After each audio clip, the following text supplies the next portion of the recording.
दोस्तों नमस्ते, मित्रों नमस्ते। मेरा नाम शेष है। मैं आपको मेरे चैनल शेष स्पीक्स के माध्यम से आपसे बात कर रहा हूँ। बजट आ गया है और हमने सब देख लिया। बहुत सारे चैनलों ने भी इसके ऊपर प्रकाशित की। पर इन जनरल बजट में कोई एक्साइटमेंट नहीं है। बहुत दीर्घदर्शी है, मतलब जो करते आ रहे हैं उसके बारे में बात की है, उसको आगे ले जाने का बात उन्होंने किया है। अब आप देखते हो कि बजट में निर्मला जी ने काफी जो परफॉर्मेंस ऑलरेडी हो चुका है उसके बारे में बात कर रही थी। मतलब काम करो उसके बाद बात करो, और आगे जाने वाले सालों में वर्षों में जो होगा उसके बारे में भी उन्होंने बात किया। जो जो कर रहे उसी का एक्सटेंशन है, मतलब कोई नया नहीं है। बहुत सारे अचीवमेंट का उल्लेख किया गया है, इतने सारे हैं कि आपको टाइम लग जाएंगे पढ़ने में, मगर मैं कुछ बता देता हूँ। एक मुझे बहुत जो अच्छा लगा कि जो बहुत सारे पार्टियां, आप इंक्लूडेड, आम आदमी पार्टी इंक्लूडेड, इलेक्ट्रिसिटी का रेवड़ी दे देते। मैं सोचता हूँ यार, ये तो घाटा का धंधा है, क्योंकि आप एक समुदाय को या एक वर्ग को आप इलेक्ट्रिसिटी मतलब मुफ्त में दे दोगे, तो भुगतने वाला को क्या, जो भुगतान कर रहा है उसका क्या, और जो कंपनियां सप्लाई कर रही है उसका क्या। क्योंकि हमेशा हमने देखा कि सरकारें अपनी सब्सिडी समय पे कंपनियों को नहीं देती है। तो ये बहुत अच्छा स्कीम है कि अपने घर के ऊपर, खास करके जो निम्न वर्गीय के लोग हैं, अपने घर के ऊपर सोलर पैनल लगाओ, उसके लिए भी सरकार सहायता करती है। और ऐसा बचत निकलता है कि महीने का 300 वो यूनिट जो है वो आपको मुफ्त में आ जाएगा। तो जो केजरीवाल जी मुफ्त में दे रहे हैं 300 यूनिट, उससे अच्छा है ये भाई, क्योंकि इसमें किसी का नुकसान नहीं है।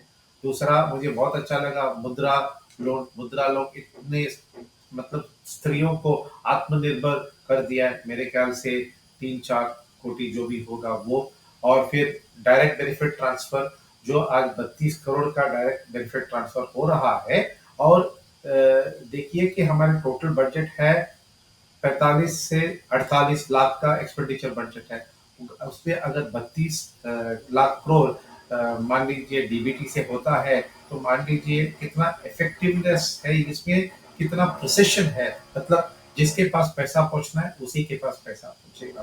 और फिर जो फिजिकल डेफिसिट है, मतलब आपके आय में और आपके खर्चे में जो फर्क है, वो आज 5.8% है। जो उन्होंने संकल्प लिया है कि 5.1 तक जाएगा। अभी जो हमारे कानून है कहता है कि 3% तक सीमित होना चाहिए, मगर आपको पता है कि कोरोना के कालखंड में ये बढ़ाना पड़ा, और आज भी हम राशन अभी भी दे रहे हैं। तो हालांकि बहुत सारा राशन और मदद बंद हो गया, मगर कोरोना के जो खर्चे निकले तो उसकी वजह से ऊपर गया था।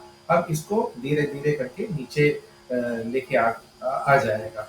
जब मैं सरकार का आय और इनकम और खर्चा देखता हूँ, तो ये प्रतीत होता है कि हमारे खर्चे में 20% जो है ब्याज के रूप में जाता है। मतलब अंतर्देशीय ब्याज और विदेशी ब्याज दोनों, अ, देशीय ब्याज और विदेशी ब्याज दोनों को मिलाओगे तो आपका 20 जो टक्का है, 20% जो है आपका आय का, वो आपका खर्चा निकल जाता है। अब बैलेंस शीट देखोगे तो 28% जो है वो कर्ज के कारण है। अब अ, जो हमारी अर्थव्यवस्था है वो वृद्धि की पथ पर है। तो नेचुरली कर्ज लेना पड़ेगा, और इस कर्ज को हम इंफ्रास्ट्रक्चर के रूप में बदल रहे हैं, तो उससे वृद्धि आएगी। और जीडीपी जो है, ये अनुमान है कि 7% वृद्धि सालाना होगा।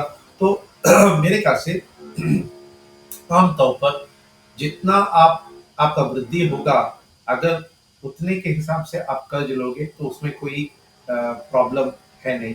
तो ओवरऑल अगर आप देखोगे तो एक बहुत ही शांतिपूर्वक और साइलेंट बजट है। इसमें कोई एक्साइटमेंट नहीं है। मैं समझता हूँ कि टीवी चैनलों को ये बजट का प्रोग्राम रन करने में भी मजा नहीं आएगा।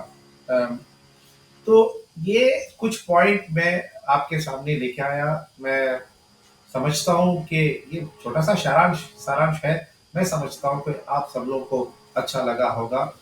वंदे मातरम, जय हिंद।